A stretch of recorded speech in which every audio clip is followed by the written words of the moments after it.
며느리의 남동생이 결혼식을 올리게 되어 결혼식장에 다녀왔습니다. 오후 5시 반 예식인데요. 저희는 5시경에 도착을 했습니다.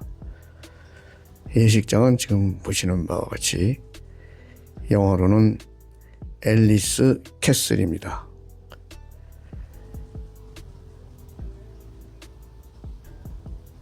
지금 영상에서 따라오시면서 보시면 아시겠지만 중국은 이렇게 어마어마하게 호화롭게 결혼식장을 해 놓았습니다. 이렇게 예식장을 호화롭고 규모가 크게 만들어 놓을 이유가 있나 하는 생각이 문득문득 드는데요. 어떤 분이 제게 한국도 마찬가지라고 일러줍니다. 한국과 중국이 꼭 닮은 꼴처럼 해나가고 있는 것이 바로 이런 허례허식인 것 같습니다. 정화수 2그릇만 떠놓고도 두 사람의 행복은 지켜나가면 됩니다. 비용을 많이 써서 호화로운 예식을 했다고 더 잘 살지도 또 행복하지도 않습니다. 그런데 어쩐 일인지 이렇게 없는 살림에 무리를 해가면서 예식을 치르는 모습에 상당한 실망감을 느낍니다. 또 친인척 동네는 부조를 하는 풍습도 중국과 한국이 마찬가지입니다.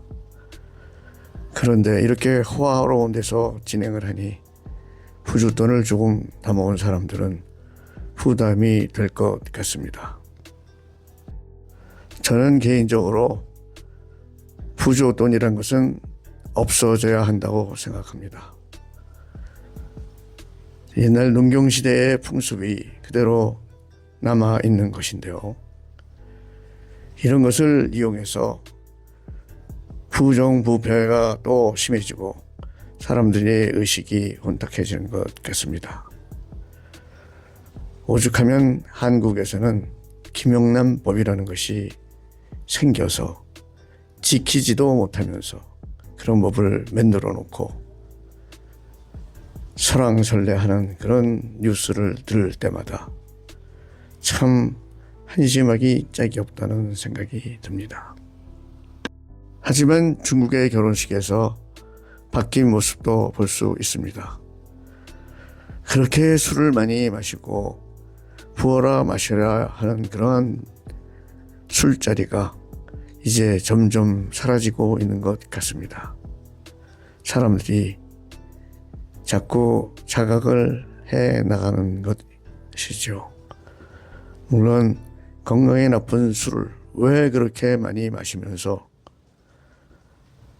그것이 행복인 줄 아는 사람들이 아직도 많이 있다는 사실에 깜짝깜짝 놀라기도 합니다만은 그나마 이렇게 이런 혼례 자리에서 그렇게 많이 먹던 술이 점점 줄어들고 있는 것 같아서 그것 하나는 다행이라 생각합니다.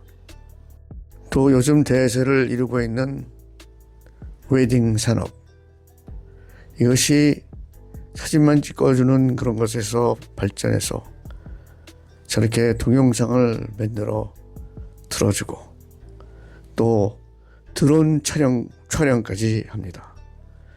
드론을 띄워서 구석구석 다니면서 상상치도 못할 영상이 제작되어 나옵니다.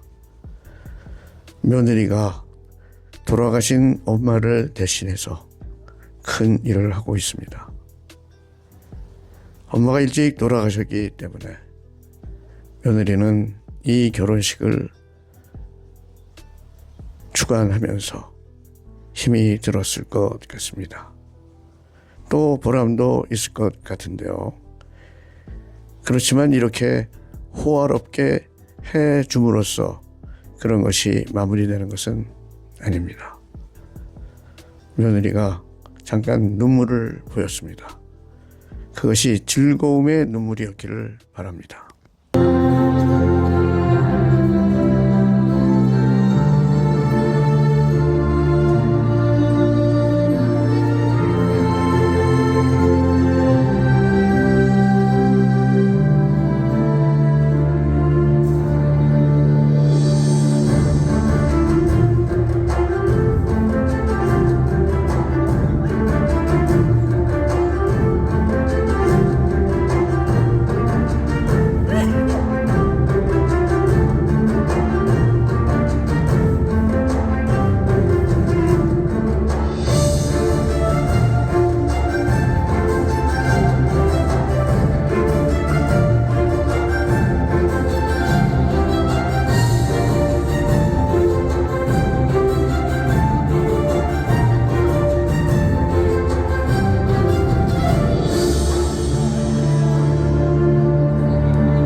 三二一，我想和你结婚。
동영상이 끝나고 이제 신부 입장 순서입니다.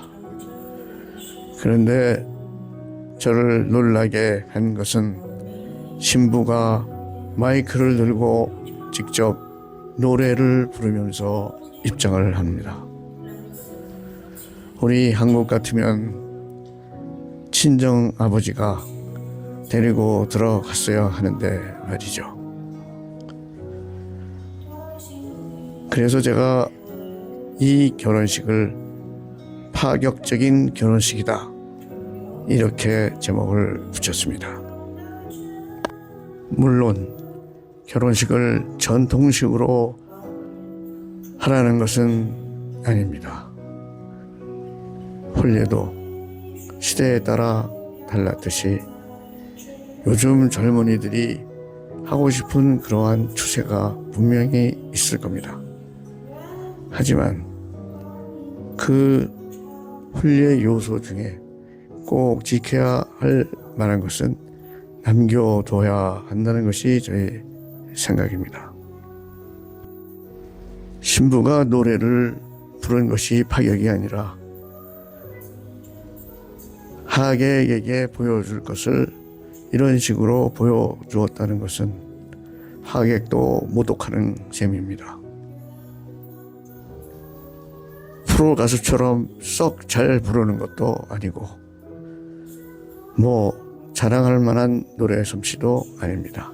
그저 오늘의 주인공이니까 노래를 불러서 하객을 좀 즐겁게 해 줄 수 있겠다고 생각한지도 모릅니다. 이제 신랑이 등장하는데요. 신랑은 더 웃깁니다.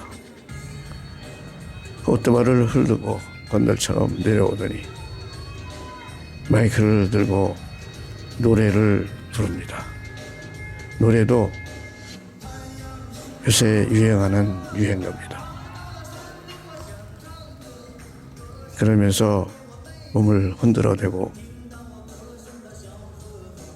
손님들은 사실 멍하니 앉아 있습니다. 이런 광경을 예상하지 못했기 때문이죠. 이런 파격적인 것이 즐거울 수 있다면 얼마나 좋겠습니까? 하지만 전혀 그렇지 않은 것 같습니다. 그래서 드리는 말씀인데 웨딩 산업도 건전한 방법으로 방향으로 향해야 되지 않겠습니까? 그저 호화롭게 설치해놓고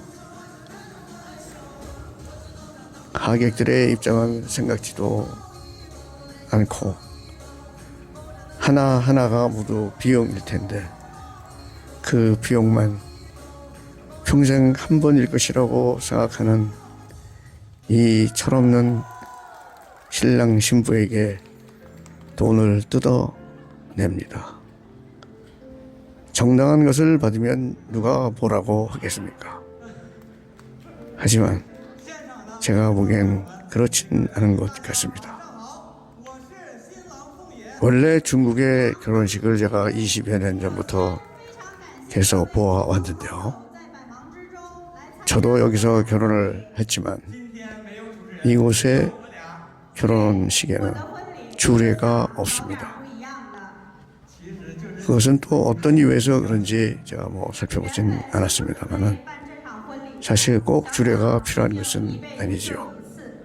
저는 오히려 주례가 없는 것이 저에게는 산뜻한 게 느껴졌습니다.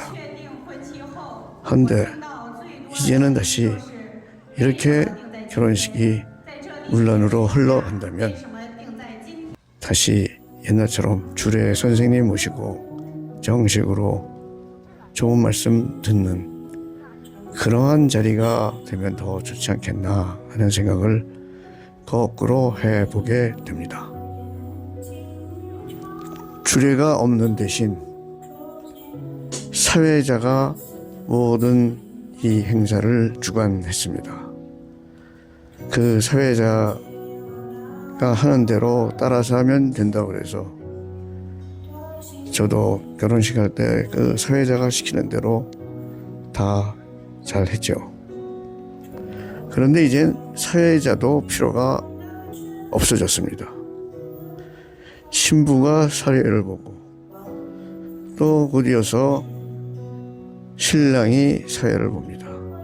저렇게 종이 쪽지에 적어서 저것을 읽어내려 합니다.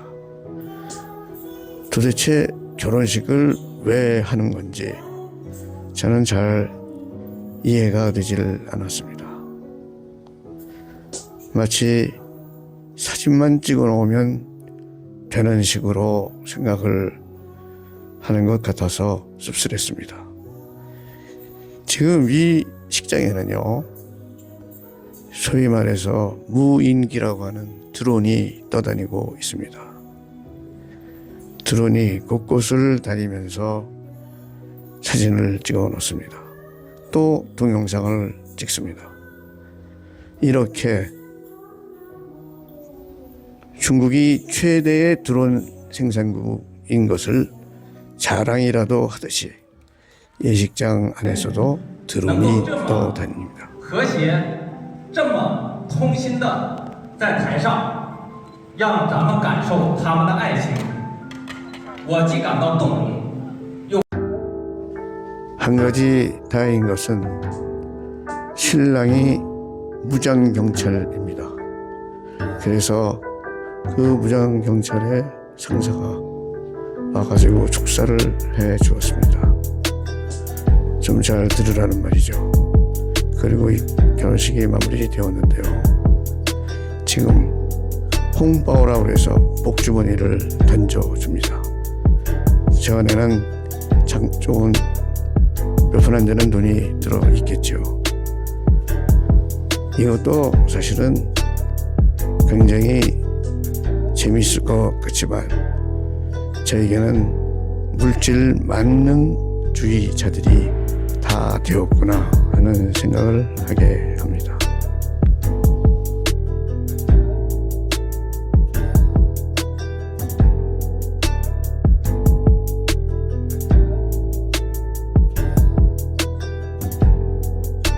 정말 이런 모습에서 중국이 공산사회주의다 이런 말은 이제 어불성설이 되어 있다는 것의 실증을 여러분들이 보고 있으십니다.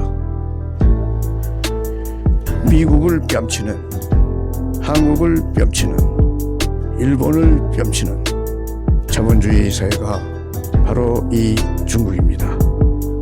모든 것이 돈입니다.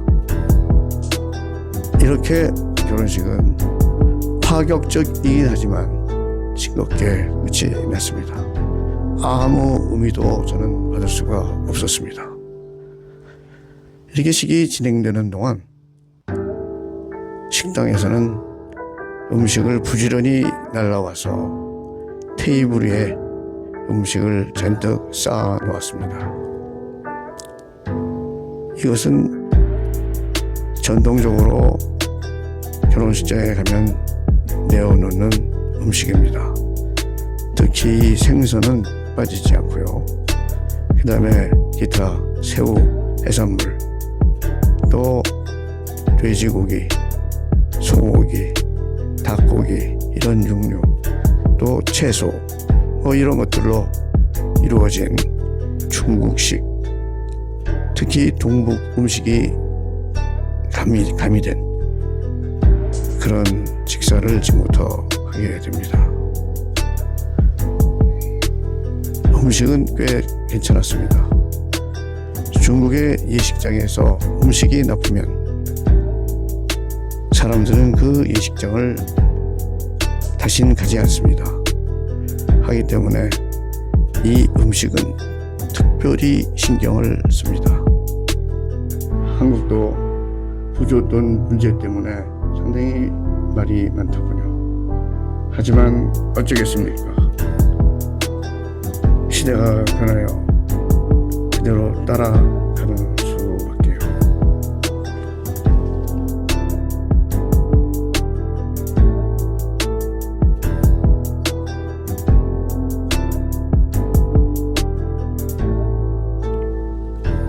시청해 주셔서 감사합니다.